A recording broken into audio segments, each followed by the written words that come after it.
Namaku, Bayu namaku. Assalamualaikum warahmatullahi wabarakatuh. Sehubungan dengan ujian akhir semester pabrik Industrial Public Relation, kami dari beranggotakan Rizky Eka Prasya Ramadan dengan NIM 192022012 dan ketiga rekan saya yang saya sebutkan Nur Afif Anggraini 202022 000081, Himania Melati Putri 202022 000184 dan Excel Rido F 202022000152. Pertanyaan yang pertama yaitu berikan company profile dari perusahaan, instansi, atau lembaga yang Anda pilih, yang akan dijelaskan oleh Afif.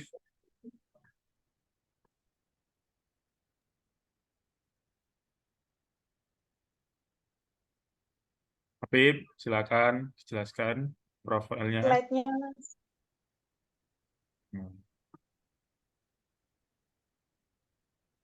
Baca aja Mbak Afif, sejarah pos Indonesia Persero.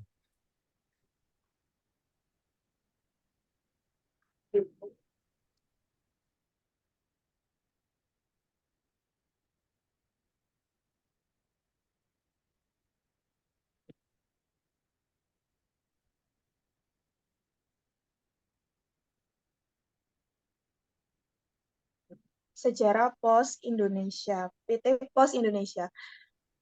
PT Pos Indonesia begitu panjang sejarahnya. Kantor pos pertama didirikan di Batavia, yang sekarang menjadi Jakarta, oleh Gubernur Jenderal Baron Van Imhoff pada tanggal 26 Agustus 1746 dengan tujuan untuk lebih menjamin keamanan surat-surat penduduk, terutama bagi mereka yang berdagang dan kantor-kantor di luar Jawa dan bagi mereka yang datang dari dan pergi ke negara Belanda. Sejak itulah pelayanan pos telah lahir mengemban peran dan fungsi pelayanan kepada publik. Setelah kantor pos Batavia didirikan, maka 4 tahun kemudian didirikan kantor pos Semarang untuk mengadakan perhubungan pos yang teratur antara kedua tempat itu untuk mempercepat pengirimannya. Rute perjalanan pos kala itu ialah melalui Karawang, Cirebon, dan Pekalongan.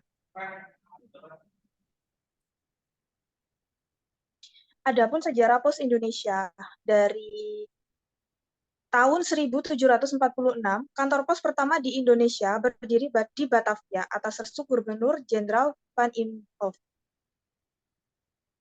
Di tahun 1906, layanan pos telegram dan telepon di Hindia Belanda diurus Pos Telegram dan Telepon Dienst atau yang disingkat dengan PTT. Pada tanggal 27 bulan 9, 1945, Angkatan Muda PTT mengambil alih aset dari Jepang dan menjadikan milik Republik Indonesia. Kemudian, di tahun 1961, PT Pos menjadi perusahaan negara pos dan telekomunikasi atau PN Postel.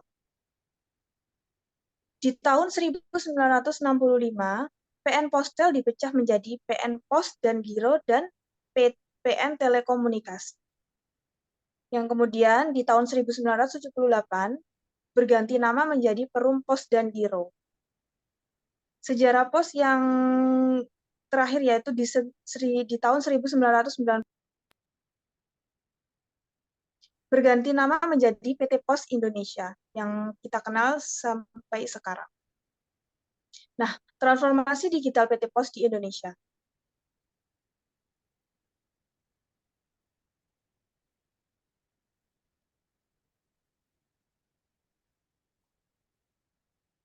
PT Pos Indonesia sendiri merupakan sebuah badan usaha milik negara atau BUMN Indonesia yang bergerak di bidang pelayanan pos. Saat ini, bentuk Badan Usaha Pos Indonesia merupakan perseroan terbatas yang sering disebut dengan PT Pos Indonesia.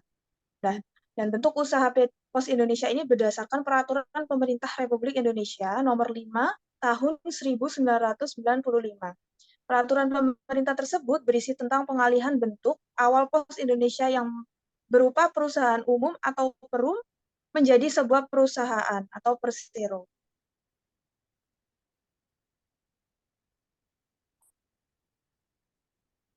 Tujuan daripada perusahaan Pos Indonesia sendiri adalah membangun bangsa yang lebih berdaya saing dan sejahtera. Serta adapun visi dan misi PT Pos Indonesia, yakni untuk misi menjadi postal operator, penyedia jasa kurir, logistik, dan keuangan paling kompetitif. Dan untuk misinya adalah bertindak efektif untuk mencapai performance terbaik. Berdasarkan pertanyaan kedua, yaitu apakah di perusahaan atau lembaga tersebut terdapat organisasi buruh dengan bukti legalitas sesuai badan hukum yang berlaku? Berikan penjelasannya. Jadi untuk PT Pos Indonesia sendiri itu memiliki serikat pekerja. Pembentukannya PT Pos merasakan adanya kebutuhan akan organisasi pekerja di lingkungannya yang meliputi Bandung, Jakarta, Semarang, Surabaya, dan Pasar Makassar telah terbentuk namun belum terorganisir secara baik. Terbukti dengan penamaan organisasi yang belum seragam. Ada yang menggunakan nama PK Pos, Sekar Pos, Sega Pos, dan lain sebagainya. Berdasarkan konversi ILO nomor 87 tahun 1984 tentang kebebasan berserikat dan perlindungan hak berorganisasi, kemudian Kepres nomor 83 tahun 1998 tentang ratifikasi konvensi ILO nomor 87 tahun 1984, keputusan Munas. Pada saat itu PT Pos Indonesia yang menghadiri Munas Korpri secara tegas keluar dari keanggotaan Korpri. Instruksi Menteri Negara Pemberdayaan BUMN nomor S19 garis miring MSA 5 garis miring PBUMN tanggal 15 Maret 1999 tentang BUMN harus memfasilitasi pendirian serikat kerja. Keputusan Direktur nomor 59 garis miring Dirut Pos garis miring 1999 tanggal 12 Maret 1999 tentang tim asistensi pendirian serikat pekerja di lingkungan PT Pos. Hingga surat Sakbar nomor 32. Nah, jadi ini adalah landasan terbentuknya serikat kerja yang ada di PT Pos Indonesia. Kemudian komunikasi relation. Bentar, ya.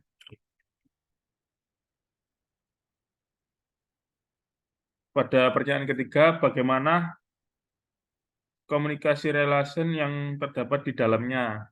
Nah, akan dijelaskan oleh Pip ya, Apip. Aku nggak sih? Ya, Amel. Silakan, Mbak Amel. Nah, yang pertama ada pelayanan berkualitas, yaitu perusahaan pos Indonesia harus menyediakan pelayanan pos yang berkualitas serta efisien kepada seluruh masyarakat. Lalu yang kedua, pelayanan ke wilayah terpencil. Perusahaan Pos Indonesia beroperasi di seluruh wilayah Indonesia. Perusahaan Pos Indonesia memiliki tanggung jawab untuk menyediakan layanan pos ke daerah terpencil dan sulit dijangkau. Memastikan kejangkauan dan kualitas layanan di daerah-daerah ini akan membantu memperkuat hubungan dengan masyarakat lokal. Lalu yang ketiga, program sosial dan lingkungan. Perusahaan Pos Indonesia dapat melaksanakan program-program sosial serta lingkungan yang memberikan manfaat bagi masyarakat, terutama di wilayah operasional mereka. Yang keempat, yaitu mereka kemitraan dengan pemerintah serta organisasi nirlaba. Perusahaan Pos Indonesia bisa menjalin kemitraan dengan pemerintah daerah dan organisasi nirlaba untuk meningkatkan dampak positif dari kegiatan CSR mereka. Lalu yang kelima, program pemberdayaan ekonomi. Dalam upaya mendukung pemberdayaan ekonomi, perusahaan Pos Indonesia dapat mengembangkan program yang membantu masyarakat lokal dalam meningkatkan keterampilan, mendukung usaha kecil dan menengah, atau memberikan peluang kerja. Lalu yang keenam, respon terhadap bencana. Ketika terjadi bencana alam atau krisis, perusahaan Pos Indonesia harus merespon dengan cepat untuk membantu masyarakat yang terdampak.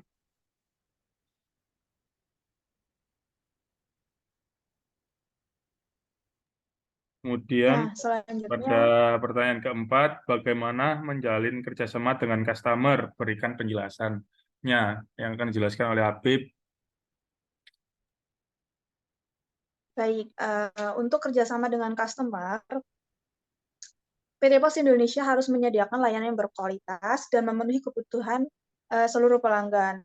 Ini meliputi seperti pengiriman paket yang tepat waktu, pemrosesan pengiriman yang akurat, serta layanan pelanggan yang baik dan penanganan keluhan dengan cepat dan efektif. Yang kedua, membangun hubungan atau relasi untuk pelanggan yang baik. PT Pos Indonesia dapat memulai dengan membangun hubungan yang harmonis dengan pelanggan.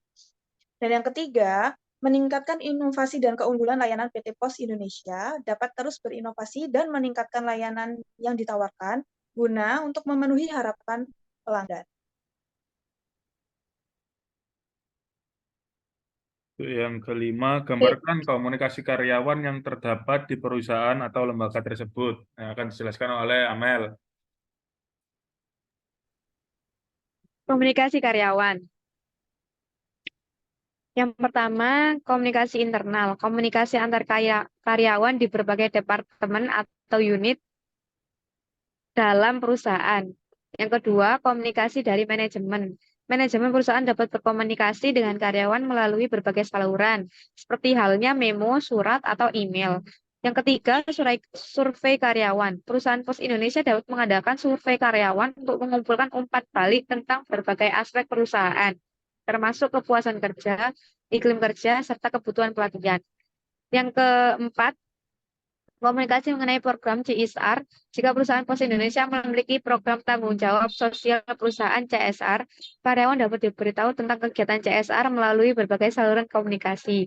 Yang terakhir, komunikasi dari serikat pekerja.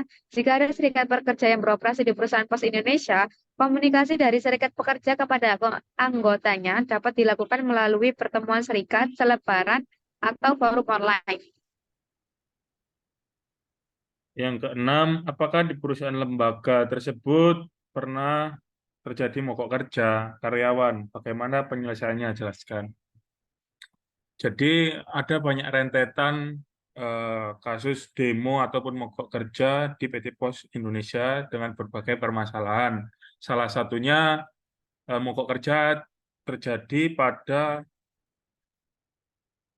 28 Januari 2019. Karyawan PT Pos ancam perusahaan yaitu dengan mogok kerja jika upah tidak dicairkan hingga 6 Februari. Pada tersebut banyak tuntutan dari serikat pekerja yang didasari dari aspirasi seluruh pegawai PT Pos Indonesia. Akhirnya direksi menerima berbagai pertanyaan dari para stakeholder atau pemangku kepentingan Indonesia yang berakibat pada memburuknya kredibilitas perusahaan. Pada saat demo dilakukan, yang dilakukan dari pihak perusahaan adalah melakukan pembayaran gaji pada saat sebelum terjadinya demo pada tanggal 6 Februari. Jadi pada saat itu demo tidak jadi dilakukan karena gaji dari para pekerja PT Pos sudah dibayarkan. Akan tetapi mereka tetap menuntut beberapa aspek, yaitu seperti gagalnya sistem atau manajemen yang ada di PT Pos Indonesia. Alur PHK. Gambarkan alur PHK yang dilakukan di perusahaan atau lembaga tersebut dalam bentuk bagan. Nah, ini akan dijelaskan oleh Mbak Amel lagi. Kayaknya suka menjelaskan Mbak Amel ini.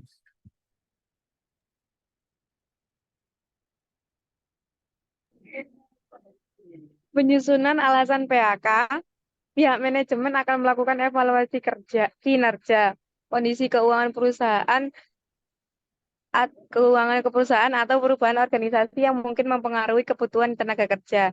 Setelah itu, alasan dan pertimbangan untuk melakukan PHK akan ditetapkan. Yang kedua, konsultasi dan serikat pekerja.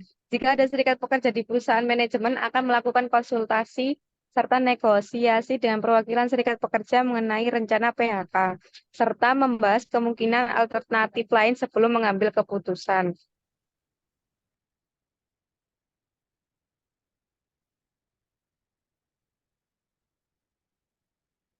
Akan dilanjutkan oleh Mbak Afif mungkin selanjutnya, Mbak Afif.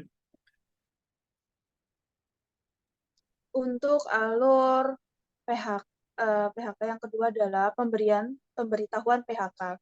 Nah, karyawan yang akan diberhentikan itu sebelumnya akan menerima pemberitahuan resmi tentang PHK secara tertulis. Pemberitahuan ini akan menyebutkan tanggal efektif PHK, hak-hak karyawan setelah PHK, serta prosedur untuk mengajukan keluhan atau banding jika itu ada diperlukan. Kemudian ada Selanjutnya, pengakhiran kontrak, itu pada tanggal itu kan dalam pemberitaan PHK, hubungan kerja antar perusahaan dan karyawan, sesuai dengan ketentuan dalam perjanjian kerja. Kemudian ada juga pelaksanaan hak-hak karyawan. Setelah PHK, perusahaan harus melaksanakan hak-hak karyawan yang terkena dampak, termasuk pembayaran gaji, hak-hak lain sesuai dengan Undang-Undang Ketenagakerjaan dan Peraturan Perusahaan. Yang terakhir adalah bantuan dan dukungan. Setelah PHK, perusahaan dapat memberikan dukungan dan bantuan kepada karyawan yang terkena dampak untuk membantu mereka mencari pekerjaan baru atau menghadapi situasi keuangan yang sulit. Nah, jadi demikian presentasi dari kami. Saya akan memberikan kesimpulan dari yang pertama hingga terakhir, yaitu bahwasanya sejarah panjang Pos Indonesia